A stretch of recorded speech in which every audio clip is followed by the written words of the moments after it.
Right మరొక breaking చూస్తున్నాం. SLBC టన్నెల్లో చిక్కుకుపోయిన 8 మంది కార్మికుల కోసం ముమ్మర ప్రయత్నాలు కొనసాగుతున్నాయి. నేటితో సహాయక చర్యలు 16వ రోజుకు చేరుకున్నాయి.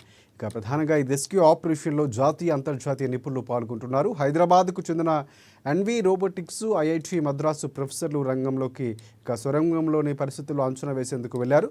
ఈ క్రమంలో టీబీఎం చుట్టుపక్కల అలాగే అక్కడి నుంచి మరికొంత దూరంలో కొన్ని ప్రదేశాలు గుర్తించినట్లు కూడా సమాచారం అందుతుంది. కీలకమైన స్పాట్స్లో ర్యాట్ హోల్ మైనర్లు కూడా తవ్వకాలు చేపట్టారు.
రైట్ ఎస్ఎల్బీసీ టన్నెల్లో చిక్కుకుపోయిన 8 మంది కార్మికుల కోసం ముమ్మర ప్రయత్నాలు కొనసాగుతున్నాయి. నేటితో సహాయక చర్యలు 16వ రోజుకు చేరుకున్నాయి.